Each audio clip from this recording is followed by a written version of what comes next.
Okay. Hi, everybody. My name is Justin Morgan, and I'm an attorney with Wood and Delgado. We are a nationwide firm that works with dentists, doctors, and veterinarians in private practice. And we really focus our efforts on helping the individual doctors and the owners in their business needs. Today, I'm going to be doing a 30-minute or so webinar on associate agreements, independent contractor agreements, and some of the high-level issues that an owner and both the owner and the associate should understand. During this time, I'm happy to answer questions as they arise. Feel free to interrupt and interject, either by sending me a message through Zoom or just by raising your hand or speaking up. For now, I'm going to throw up a PowerPoint presentation that we can work through and provide a rough outline for everybody.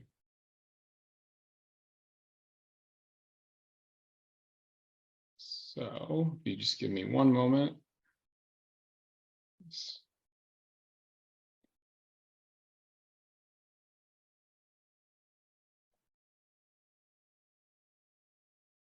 So does everybody see the PowerPoint presentation? Looks great. Great. All right. So again, the firm name is Wood and Delgado. We work with dentists throughout the United States. We're based in California and on the West Coast, and we hold licenses to practice in California, Texas, and Colorado. We work in other jurisdictions, either as advisors, consultants, or as attorneys, depending on those states' laws. And we will also work with local counsel to address unique issues of law should they arise. Again, my name is Justin Morgan. I went to the University of California, Santa Barbara and graduated in 2007. I graduated from USC in 2011. During that time, I externed for the Ninth Circuit in Reno, Nevada. And then I spent 5 years as a commercial and bankruptcy litigator, working with an international law firm out of Southern California. And I decided to pivot away from that because my family's in private practice healthcare. My dad's a neurosurgeon. My brother is a cardiologist at a hospital. And so I decided to move into healthcare, and I learned the business piece of it as a lender at Bank of America for 2 years. And then I switched tracks again and came back out into law and became a partner at my current firm, where I advise dentists throughout the country on business issues, from the hiring of an associate or first associate negotiation of a contract, all the way through retirement and sales. So today we're going to focus on associate agreements and independent contractor agreements. And the first thing that's really important is compensation. Regardless of which side you represent, whether you are a person looking for a job or an employer, understanding the compensation and really understanding what that's going to look like is critically important. So for an associate, you should probably be asking the questions of the owner: what revenues are like, what the owner's expectations are going to be for that associate's production, and then what you can reasonably estimate will be the return or the compensation paid to the associate. And likewise, on the owner side, it's really important to understand what you can offer to the associate, because if they are unhappy or if they don't have enough money to meet their needs, or if the volume of work and the type of work doesn't match their capabilities, there can lead to friction and ultimately, a separation of those two parties, which is not only difficult for both parties, but it's also expensive in terms of opportunity cost for both the associate or the contractor and the owner. And so one thing to consider when you are an associate or even an owner is understanding those numbers. And if you're comfortable sharing some detail about those numbers with the associate or gaining that information, that can really help inform your decision to hire or to join a group. The second piece is term and termination. Most contracts are usually for a term of years. They'll be 1 year, 2 years to 3 years. Now, the actual term of the contract doesn't matter as much as the termination rights on that contract, because that's the most critical thing about whether you can get out of a contract, and whether there's going to be any penalties for leaving before the end of the term. Now, in private practice employment agreements, we don't often see penalties for leaving before the end of the term, but sometimes when you're dealing with the DSO, you may end up seeing that, it might be a term for 3 years or 2 years, and if the person leaves before that period, there can be a signing bonus that's recouped, or a relocation bonus that's recouped, or there can be some level of damages. So it's really important to understand what rights you have to terminate the agreement if you're an associate, and likewise, if you're the owner, how much notice are you going to request for an associate to leave? What we see usually for GPs is anywhere from 30 to 60 days is a pretty reasonable amount of time for notice to terminate an agreement. And for specialists, it can be much longer. So for example, I was helping an associate this week with an associate agreement that had a termination clause that permitted him to leave only after 6 months of notice.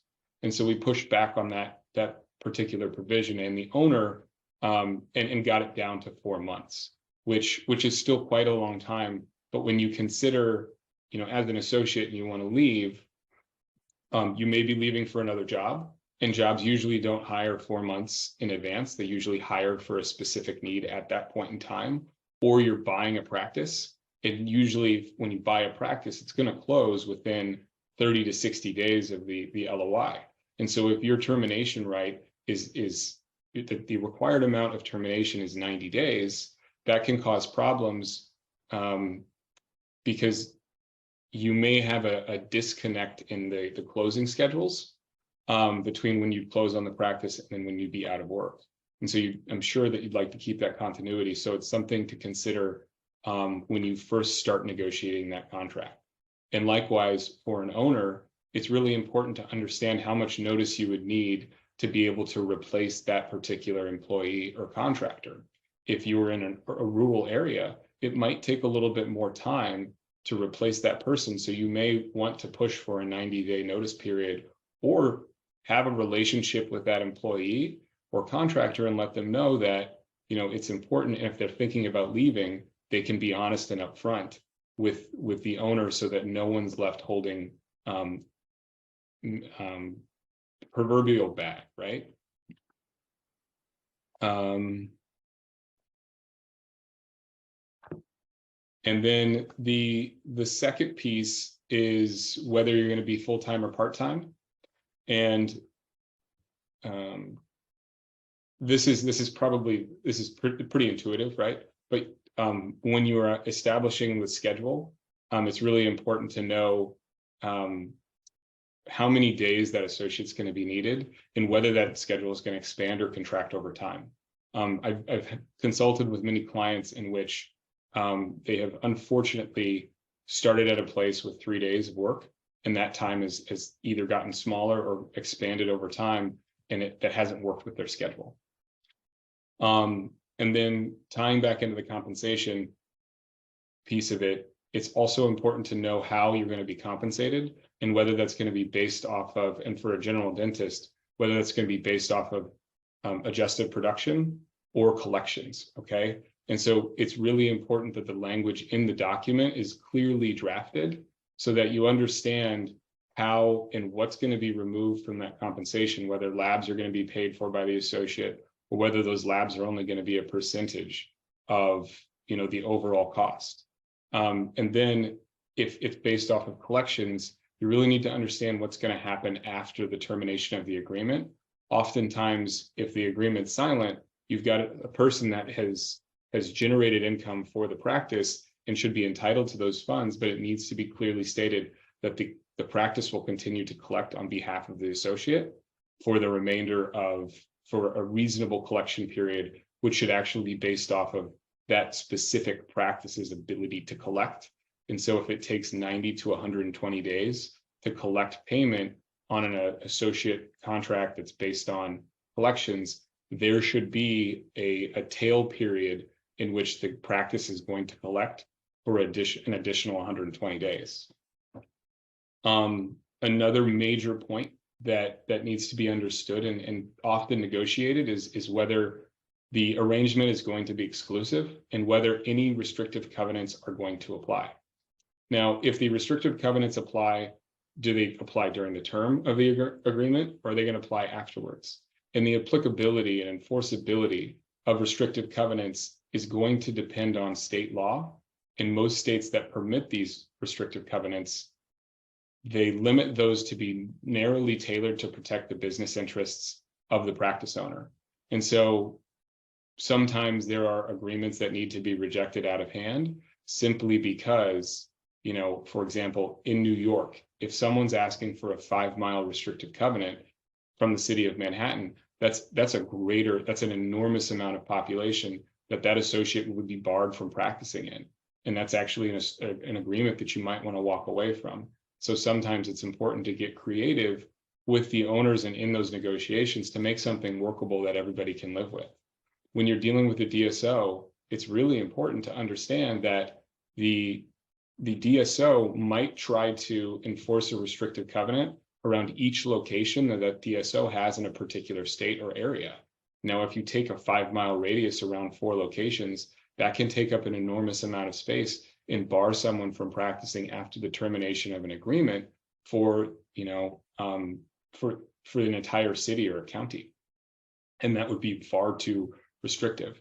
Now, I have found that many owners, for good associates and good contractors and with whom they've had good relationships, they will provide some grace, or they will allow a release from those terms of those agreements if asked, and if it's apparent that the associate's not going to compete with that particular business. So it's important to make sure that those are well crafted to protect both parties, right? On the owner side, the owner's business should be protected, and an associate coming in or a contractor coming in should not be taking advantage of that and trying to steal those patients away.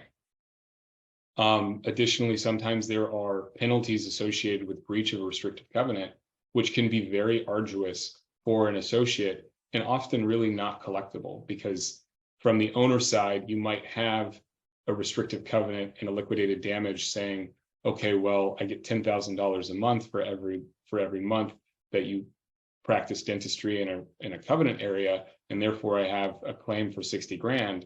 That could be very difficult to collect. So it should be understood by both parties what's reasonable and what's really needed to protect that practice.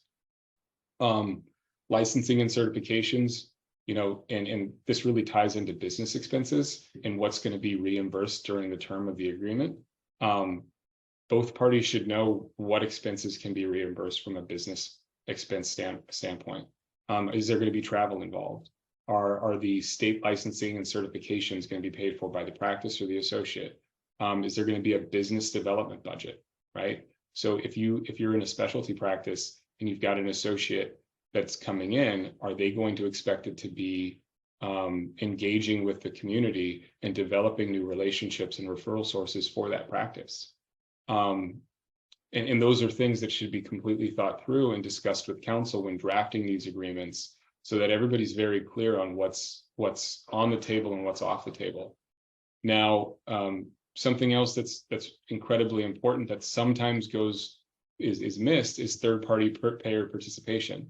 Now, this really comes up when you have temporary associates that are kind of moving in and out and working for short periods of time.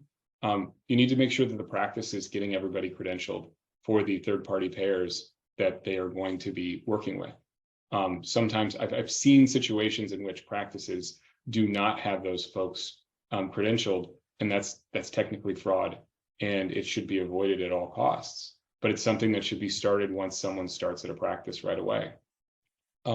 Additionally, drafting in performance standards from the owner's standpoint is important. You can make comment in a document that outlines what the expectations of the parties is, and what's going to be, you know, on the table and off the table in terms of the expectations for when they're supposed to be there, expectations for their engagement with the management of the practice, the employees, and then also patient records and completing those in a timely manner.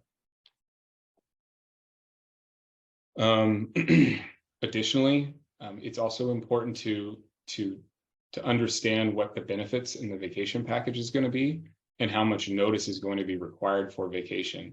We're seeing anywhere from 2 to 3 weeks of vacation being offered on the market for associates, but it's usually not paid.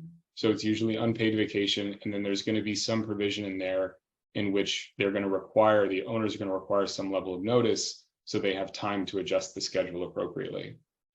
In terms of relocation bonus, we're not seeing a lot of those in private practice owner associate agreements, but we are starting to see those a little bit more in DSO agreements. And so what those are going to do and what those are going to provide for folks is it might be a nice relocation bonus that helps move that person there, but it's really important to note and understand whether that bonus can be clawed back if certain terms of the agreement aren't met. And so if a person's terminated for cause, or if a person leaves prematurely, the company can come back for that money, and that can be really uncomfortable because that money may have been received and taxes had been paid on it, and it would be difficult to come out of pocket.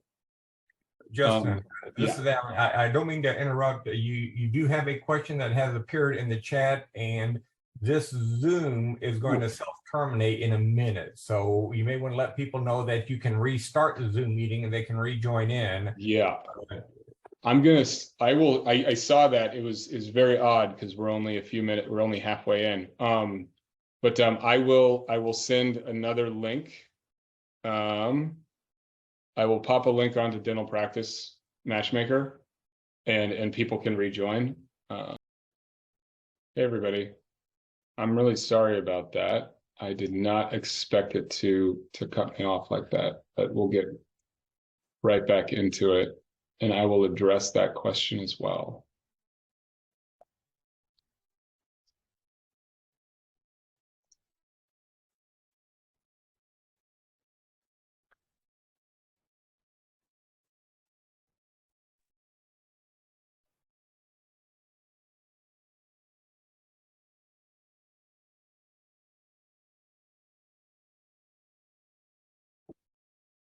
Okay. All right, so I think everybody's back. Sorry for that disruption.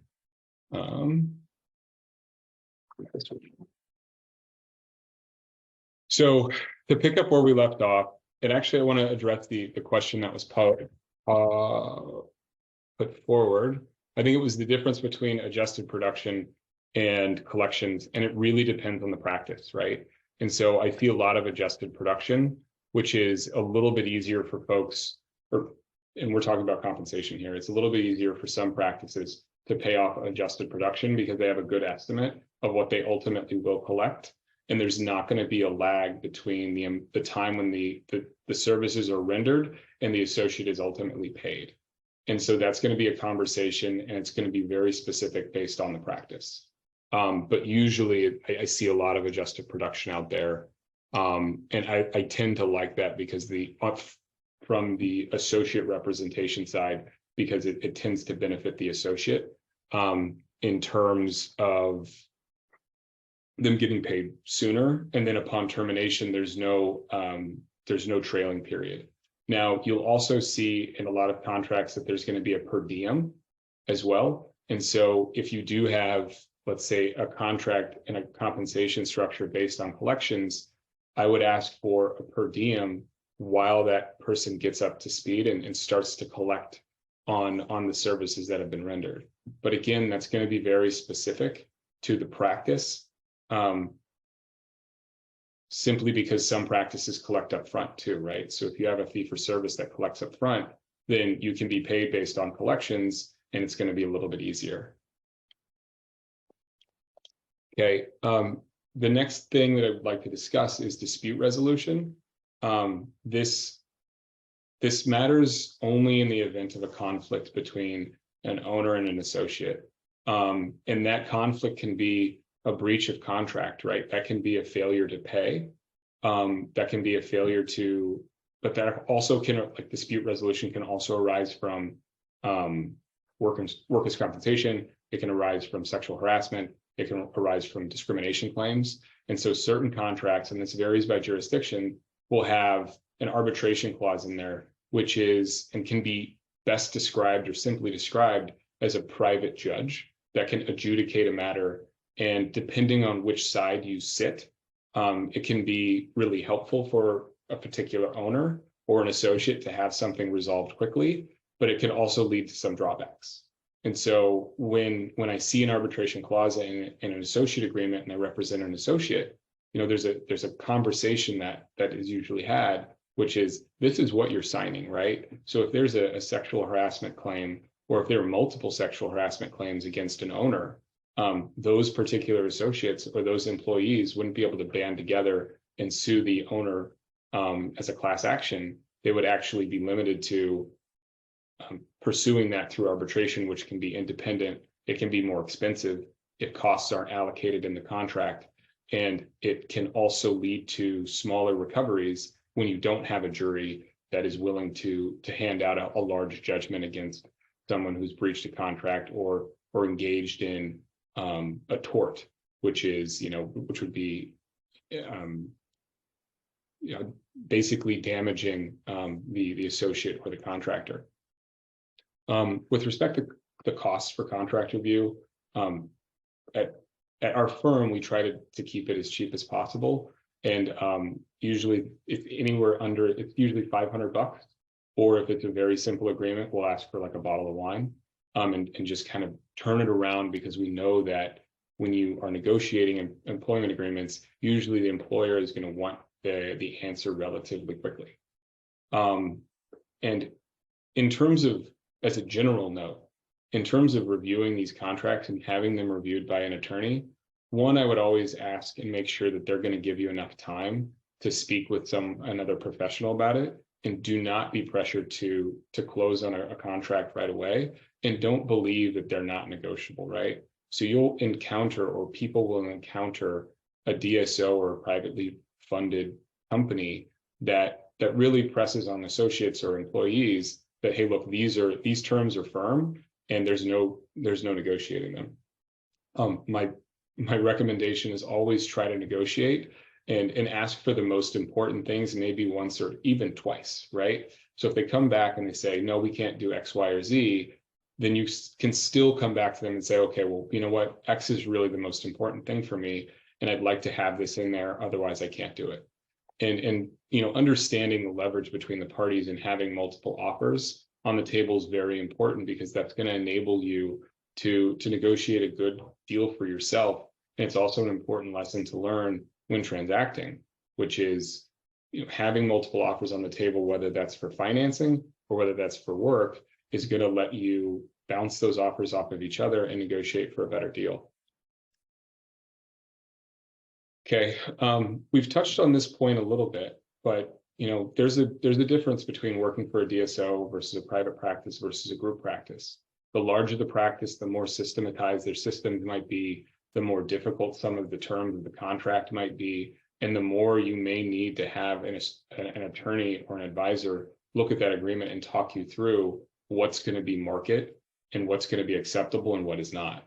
For example, earlier today, I spoke about an associate that was looking at a deal in which their termination rights were limited to 6 months of notice, which was prohibitively long, because if that person ever wanted to leave, they would need to know what they're doing in 6 months in advance. And that can be really difficult when making a move to a new job, starting a new practice, or acquiring a practice.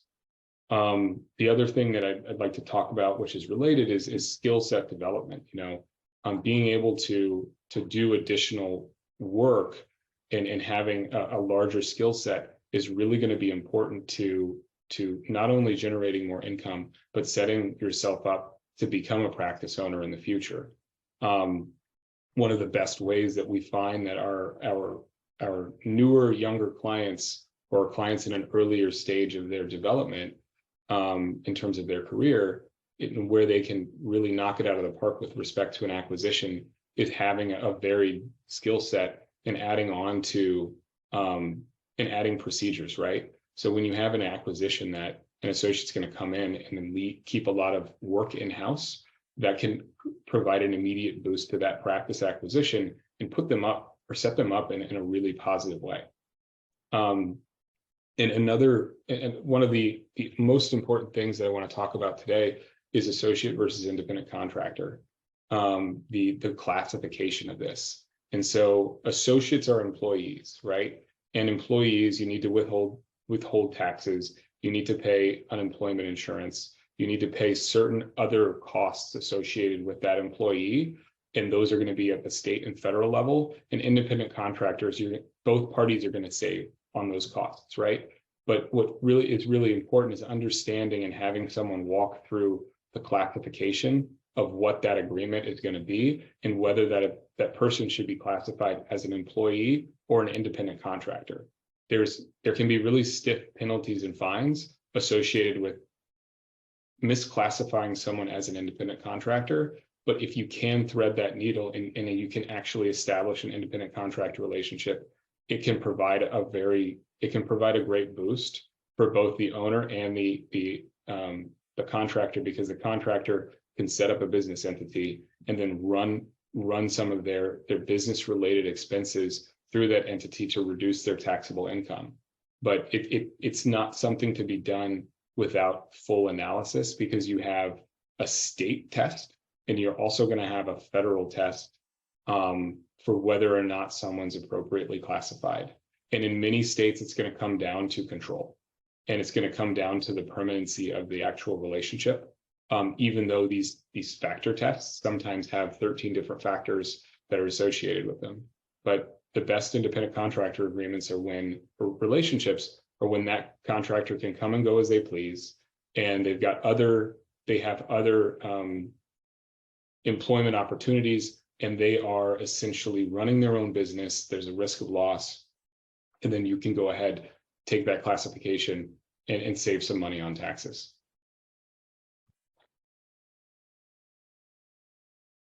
Okay, here's my contact information. If anybody has any questions, please don't hesitate to ask. You can type me a note in the chat, or you can just speak up using your microphone, and I'll be happy to address it.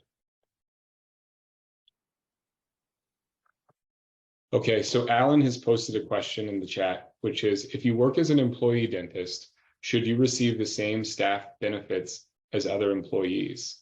And I would say that it really depends. That depends on the compensation. And so when I'm advising an owner as to the types of benefits that should be allocated to the dentist, I would start with vacation, right?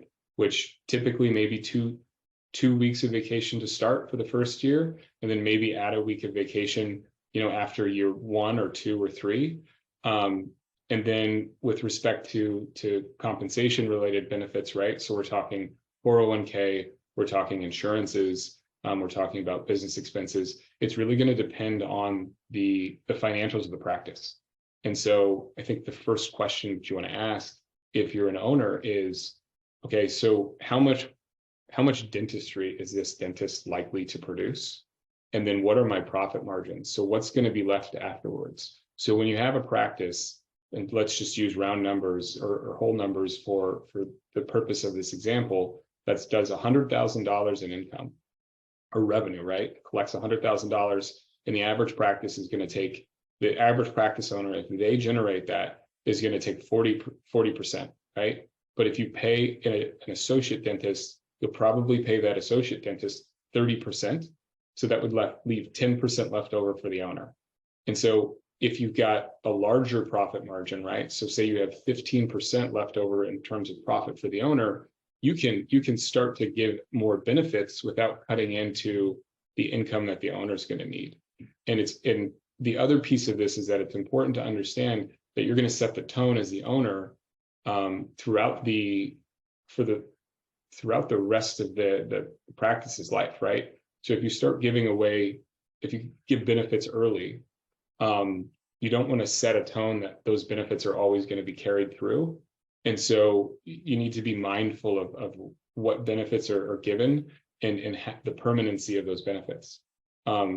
In terms of setting a practice up for sale, it's really important to watch and manage those expenses associated with with your employees, because if you have high expenses and those employees are going to stick around, it makes it more difficult for a buyer to come in and realize the profit margins that they may need to realize because of changing market conditions. Now, I have a question from Alexis, and this is, do I have a CPA that I work with or recommend for associates? I do have a CPA out of California. Because we do deals throughout the country, we have CPA references in all sorts of regions, and so I'm always happy to talk and walk you through that. My personal CPA is a guy named Rich Binner, and I recommend him all the time. He works with a lot of dentists, and so you can ping me at my email, or send me a text or call me, and we can talk through that. Okay, and then Eric posted a question, which is, what are all of the services my firm provides? If I want to buy a practice in Alabama, what can my firm do? Because you said that we're licensed in California, Texas, and Colorado. And so we operate in almost all 50 states, and I actually help out with acquisitions in Alabama. And so we approach it as transaction consultants and legal advisors in certain jurisdictions. And this is going to be very jurisdiction dependent, right? But if there are unique issues of Alabama law that we need to look up and we can't figure out, we basically hire our own outside counsel if needed to address those issues. Now, with respect to acquisitions, a lot of the issues are going to be very similar, but we actually, the thing that really differs with an asset purchase sale is going to be the taxes, some of the employment law issues, and then some of the lease issues. But we actually have services and we have resources at the firm to look into those matters and have an understanding of it so that our clients are well protected wherever they are. And then this is from Rebecca Shin. What's the usual frequency of contract renewal for an associate? The frequency of the renewal is usually 1 to 2. The terms are usually 1 to 2 years.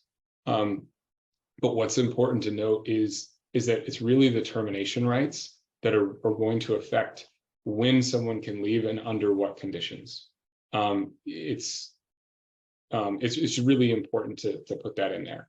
Now, there's another point that I'd like to talk about, which is retreatment work and work in progress, right? And so if you're an owner and you have an associate that comes in, you'll want sufficient time. You'll want sufficient notice before they leave so that you can ensure that their work in progress is completed before they leave, or you're not stuck with so that you can hire someone else. Now, with respect to retreatment services, every once in a while, we'll see a contract that requires the associate to come back and repair any work that needs to be repaired. And usually the associate will be happy to do that because that will be a complaint against that particular doctor. But also from the owner's side of things, it's important to understand that it may be difficult to enforce such a provision, right? Because to enforce a contract requires legal action, and that's going to take time and a lot of resources. And usually if it's a retreatment work, or if it's an ongoing liability that exists after closing, it is going to be difficult to enforce. So. Any more questions? Justin, Bridget and I want to thank you for doing this. We know what all it takes to put this excellent presentation together, taking your time, and hopefully, besides the people on the actual call, it's going to be enjoyed by many, many people. We're going to be pushing it onto the group. We're going to pin it up as a resource for all the new members coming to join. And you knocked it out of the park for the first one. We're looking forward to the subsequent ones. Thank you. Thank you so much. Looks like you're getting a lot of thanks in the comment section as well. Yeah, and next time it won't be cut in half by our friends. That was, I saw that, I was like, I don't even know how I'm going to keep this together. Yeah, I did great. Yeah, okay. Well, thank you all so much. I truly appreciate it. And here's my contact information, and don't hesitate to reach out. I give a lot of my time away, and I'm not submitting bills for little things. I don't waste my time. I'm happy to help. The way that my firm works and the way that we work is that we've constructed it to be friendly towards our clients. And so we charge flat fees that are reasonable based on what we think and what we know the cost is going to be, so that there's a level of security in terms of you don't have an expectation of getting hit with a $30,000 bill to do an acquisition. And people do get hit with that, right? Like I have seen that happen, and it's really sad because it should not cost that much on most things. But please don't hesitate to reach out, and we're here to help.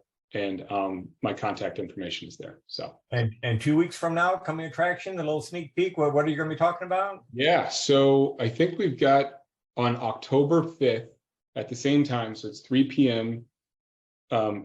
California time or West Coast time. We're going to be talking about acquisitions and sales. And so, I will go through the sales process, building a team, understanding what's really, really important, like fraud, right? We really need to understand that fraud is like the biggest thing and the thing that you need to be focused on, because that's going to tank a practice. And the legal document is important in doing that. So we'll go through all of the steps and how it's done, and what some of the pitfalls are in terms of, it's fraud and management, and like having staff that sticks around, and those can be really, really big killers. But there's also huge things too. And so we'll go through that. I'll talk to you about the process. I'll talk to you about the players that are involved and all the steps to closing. Okay. Okay. Sounds great. Thank you. Thanks everybody for joining. All right. Take care. Bye-bye.